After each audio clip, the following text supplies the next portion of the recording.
it's a bit blowy, but it's also another project in the workshop, or outside it. This one's an LSE. Ooh.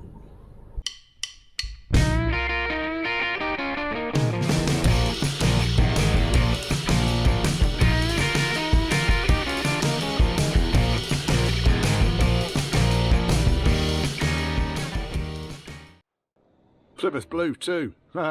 Right, check you're subscribed if you're not. Why ever not? Click the dingy bell too. Comment down below. All these things help my channel to grow, which is exactly what you guys want. And me too. Want to contact me? Then it's churchhouseclassics, and that's all one word, at gmail.com. And if you want to support the channel, and I really appreciate that, then there's a PayPal me link scrolling at the bottom of this screen. All donations are very gratefully received. Apologies for husky voice, getting over a bug. So here we are. It's a very nice LSE in my workshop. It's in for a list of jobs, which I'll show you through. Customers had the wheels refurbished. They are beautiful. LSE effectively means it's got an extra 8 inches in the rear door area. So when you open the rear door, you end up with an expanse there. You can basically lift a wheelbarrow up and put it in the back of the car. There's an enormous amount of room in these things. They were the absolute pinnacle. They were the top of the range when it came to the Range Rover Classic. And it was, I guess, largely down to enormous amounts of requests to give more space for rear seat passengers in these things. Front end is exactly the same as a normal Range Rover, so they didn't give any extra room whatsoever to front seat passengers or driver. All the room was given over to rear seat passengers. In fact, even the boot area, exactly the same size. So the rear wing and the front door are compatible with, let's say, just the standard Vogue 100-inch Range Rover. That was mine you were looking at then, and you'll notice it's still in the workshop, and this is not in the workshop. This should be in the workshop. This is going to be in the workshop. I've just been a bit tied up with issues, let's say, for want of a better word. I'm not showing you. Anyway, it is a really nice car. Customers owned this for a couple of years now. I have been involved with helping the customer fix a number of issues. Primarily, it was all around the running of the engine. Got in touch with me because he could not get this thing to run reliably for more than, let's say, 10 miles. And because this is top of the range, it's got a 4.2 in it. 4.2 Rover V8, and it's a sweetie. This was a rebuilt engine as a result of a warranty claim, I believe, when the car was first bought by my customer. The root cause of the issues, the running issues, were throttle position sensor was completely and utterly dead. Airflow meter was fine. Distributor was the cheapest, and very cheapest, nastiest Chinese piece of shit I've ever seen in my life. I don't know where it came from. I attempted to get it installed with a Petronic system, which ended up costing me hours and hours and hours of my time. And we never quite got it running right. So I ended up talking to the customer and say, look, let's just get a proper Lucas 35 DLM8 distributor. Let's get it rebuilt properly to a 4.2 litre Rover V8 specification. And then let's put the Petronics into it, which is exactly what we've done. So we've done away with the Lucas electronic ignition system with the amplifier on the side, and we've gone for a Petronic system, and it runs perfectly. Customer's very happy with that. There are, however, a couple of other little issues that need resolving. Hello, mixer.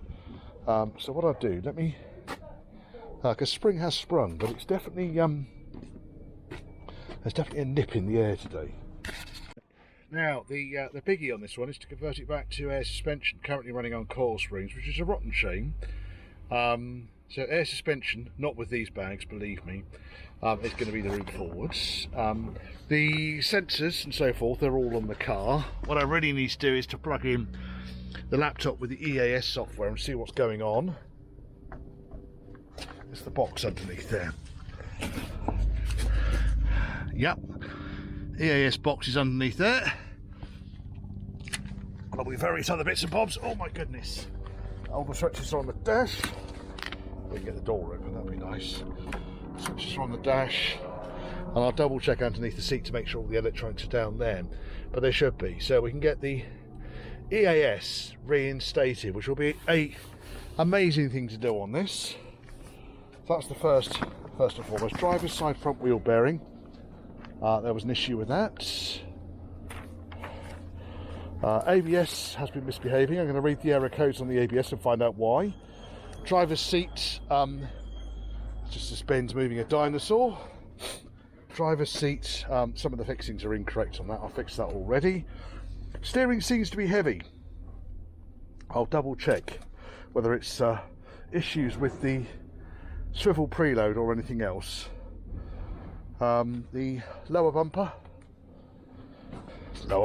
the bumper is contacting with the lower tailgate, which is a rotten bloody shame because it's a good tailgate. Painted by Stevie Wonder though. It's got some issues with the paint shrinking on there. Remote central locking doesn't work, but does now. Cruise control doesn't work. It will work. Wing mirrors don't operate electronically. Now, I'm led to believe that the seat ECU has been refurbished, but the mirrors don't work. I'll need to figure out what's going on there. There are, I'll run out of battery in a second, pilot lights in the headlights, which just need wiring in. Get those so they come on with the ignition. None of the doors open and close very nicely. So,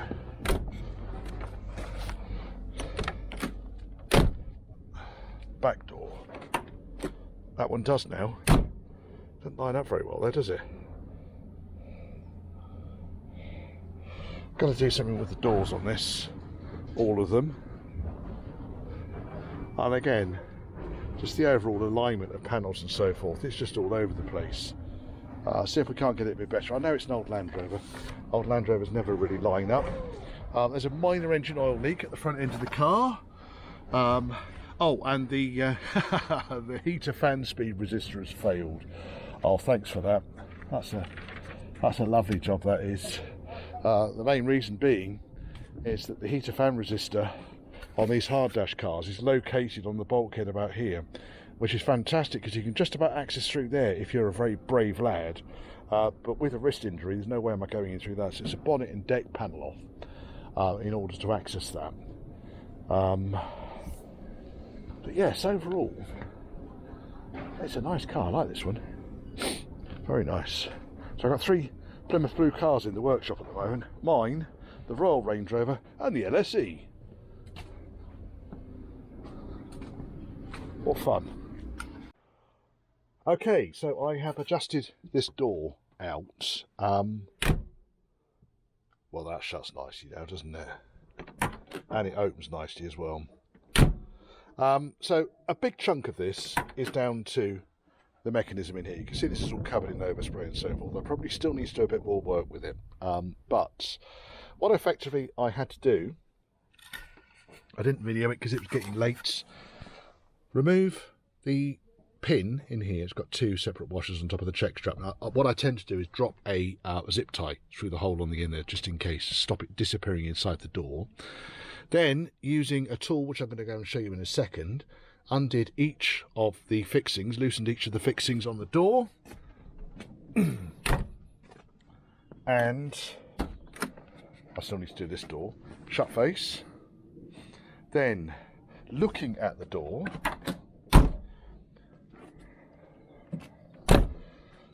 this edge down here was out of alignment. So I undid the 3 fixings here with the door closed, moved the hinge out, put another shim in there, did the fixings back up again. I then lifted the door as much as I could, realised that there were 4 shims at the top here and 4 at the bottom, took 2 shims out of the top, did everything back up again, and that's more or less got the door exactly where I want it to be. These are never a fantastic fit, but that is a shitload better than it has been. And that door now behaves exactly as it should. Now, I've done nothing with the door on this side.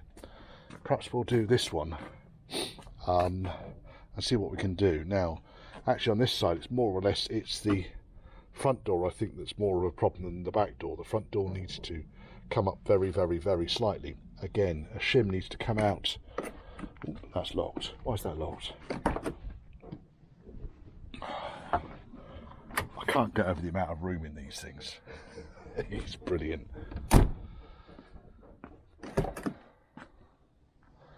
So, by undoing these three fixings here, I might just be able to take that single shim out there, and then with that shim out of the way, it's going to bring this edge of the door this way, may then raise that up very, very, very, very slightly.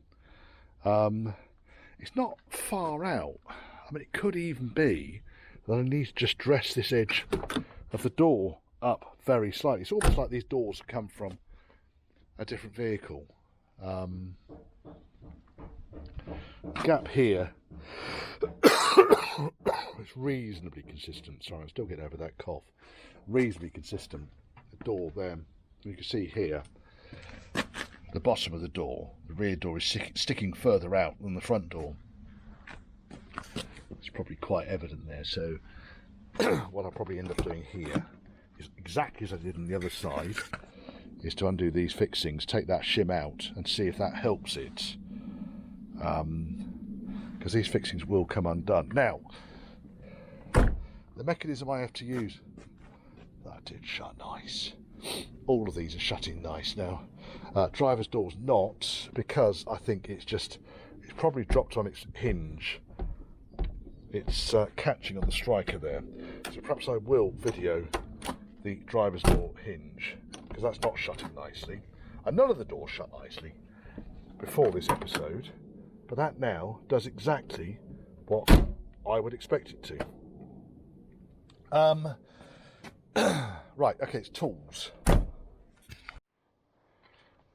Right, so thanks again to James for the curry containers. The only way you can get these doors apart is using these bits here. So if we go to, probably this door we'll be able to do. Effectively, what you need to do is to put that in there. And you can then either use this, if there's enough room, but there isn't enough room on the middle one. On the middle one, what you need to do is put it on that. Oops, just dropped it. I'm down to my last one of these. These are T40s. That then can just about go in there. Now we've got that in there, I can tighten that up. If I had the spanner on the other way around, I'd be able to loosen it. So you can see that that would work. But there is so little room in here to do this job. And it's even more fun working one-handed. So all I've done here is got myself a ratchet, 1/4 inch, there we are, that does that, a ratchet 1/4 inch spanner, and a T40 screwdriver bit, which when everything is aligned in is more or less exactly right to get in there and undo each of these fixings. But they're not easy to get to. That's the only way you can do it, chaps. I'm going to do those up in a second. I have ordered some Torx Allen keys, and the only reason for that is it might be just that little bit easier to get in there with the Torx Allen key on some of these fixings. A little bit less opportunity, I guess, for me to drop things. So this door needs to come up at the back edge a little bit. The actual overall fit on this door is all right, but it's about right. Probably just need to clean up the striker pin. You can see the striker pin's got all sorts of crap going on with it. So I'll tidy up the striker pin, lubricate the lock, which again is all covered in overspray, and get that so it works as well. Because all of these doors, we need to have them a lot easier to close than they are at the moment. And it was the two doors on this side that were by far the worst. And this one specifically, hello Wayne. This one specifically. So that was a yesterday afternoon job, done. Driver's door is going to be the next one. And you can see that is not easy to open. Yep, it's too tight. Where we are, when it's closed, the alignment is about right, but I'll put the tripod down so I'm not cluttering too much. First and foremost, the handle is fiendishly heavy to open, and then eventually when it does open, you can feel it's actually striking or hanging up on the striker pin. So we'll start first and foremost with getting the tools off the other seat, and I'm going to adjust the striker pin down. It's a piece of piss to do. There's a captive plate inside there, so you can take this thing right off. And this is I think it's a 3/16 Allen key. If you haven't got Imperial Allen keys, get some, because you kind of need them on the Range Rover Classic. The metric ones are just not going to get there anywhere close. You can see as I undo this, these washers on the back here are to pack the unit in and out. So I've lowered it down a tiny bit, and what I do is I will, with you in the way, line the door up. That's more or less exactly where it needs to be, so that's a good guess. So I had a telltale here anyway, so all I've really done is lowered it by about 1 millimetre. Just nip that up, and then pull the door to. Well, it's already approximately 2.5 million times better. Now, only approximately though. What I'm inclined to do here now is, having lowered it by 1 millimetre, move it in by 1 millimetre. So that's just moved back out again. Move it in by 1 millimetre. So down and in. Probably got too far now. Yeah, because I can't get it onto the second catch now. So it probably was about right where it was. I'll do the other side, because this is not going to need any shimming on this side. And I want to show you the shimming. Right. I need to get down here. I need 2 hands just to hold that in place.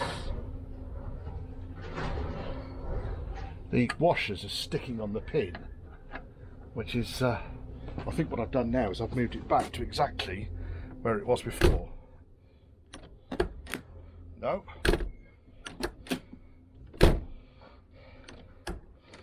What I'm going to do next, I think, is I'm going to look at what's going on with the handle, because the handle is right at its extreme articulation before it's operating the catch, and there's a rod on the inside you adjust to bring that in slightly. So on the back handle here, I'm about halfway and I can feel it already tucking on the catch. So it's not opening, and then just by pulling it that extra bit, which is well within the movement, it opens. I need to replicate that with the driver's door handle. It's more or less, I can't pull that any further. So we've got the strike pin lined up and the handle's not. Right, getting door card off next. So the lock, whatever they call that, 2 screws on the bucket there, a screw in the middle of the handle, pry the connectors out from the bottom of the door, take door card off. I shall get on with that. You don't need to see it happening. It's all fairly straightforward stuff. Taking these things off, just bear in mind there's 2 dimples on the bottom edge down there, and then there's these clips on the top edge. So what you have to do, lock the door, pull the base out very, very, very gently. I use a 1-inch chisel just to pull the bottom edge out, and it will clip out. Then push it back from the top rubber, lift it up, and they come out. And they come out in one bit. There's no need to break any of these lugs off. They come out in one big chunk. Right, and then of course remember, unlock the door. Otherwise, especially if you left the keys on the seat, you'll know about that. Then you're into a whole world of different problems. Right, and then with the door card off, I removed the plastic trim. It was a pattern plastic trim, but effective, does the job, which keeps the moisture in the door and not on the back of the door card. Next thing I need to do really is to remove the central locking actuator, and there'll be a plug up here somewhere in order to get that out of the way, and then I can get my hand in this space here in order to access the rod right at the back end there, which I'll need to remove from the handle, and then shorten or lengthen as is appropriate. Right, so let's get the actuator off first. I'm going to move you out of the way. There's nothing particularly exciting to see here, but 4 bolts. These are slotted bolts as well, so you can actually adjust the actuator. I need 2 hands on this. There we are, it's done it.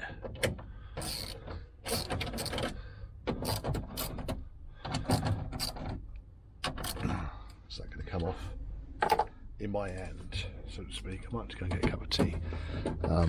Still getting over that bastard flu bug. It's not fun. Not fun at all. I don't know what the planetary masters that be have done to us with this latest bug, but it's lingering. It's annoying. Nice sunny day today though.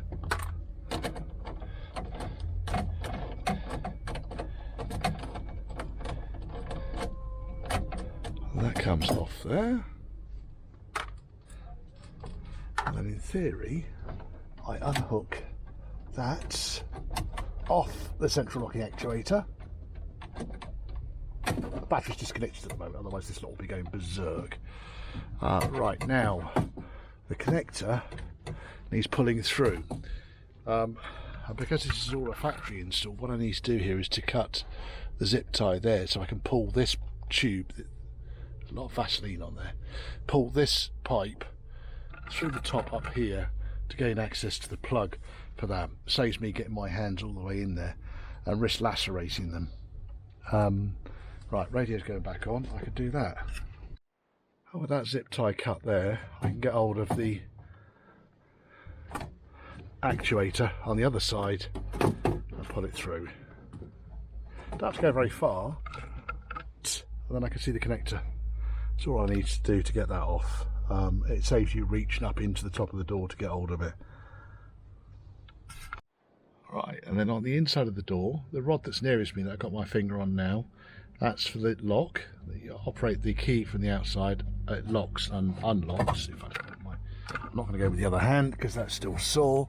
I can, in fact, lock and unlock the car by pushing that rod up and down.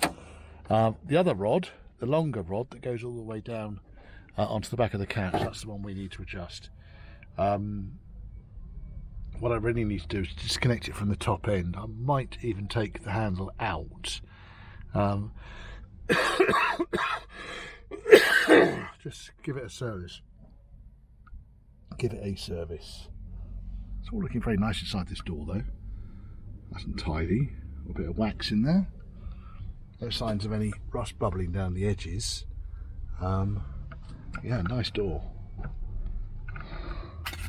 Right, that's done that. So by taking the lock rod off, disconnect the top of the catch rod, rotate it to shorten the rod by one full turn, pop it all back together again. We'll see now if so. I can feel it starting to catch there, and then we get the last centimetre. That's already way easier to open. I think a lot of it is just down to where in the mechanism, where in the bushing and so forth, and I probably could even give that another wind to make the rod shorter. So from the top I'm winding it clockwise because there's a threaded bar at the bottom. I don't know if you can see down there. Can you see down there? You might be able to see down there, I don't know. If it works, I'll put a little arrow to the bar that you need to have threaded. And I think with that in mind, this lock and everything and all the central lock can go back together again. I'm going to leave the door card off because one of the other jobs excuse me, but the other jobs I need to do is get the radio wiring sorted out, and you can see the radio wiring is a shambles at the moment. Right, we're more or less there. A few grubby handprints. Oh, that's not going to open though. Have I locked it? I might have locked it.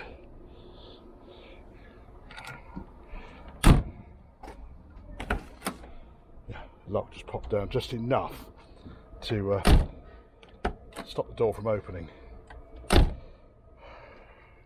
That's about as good as that's going to get.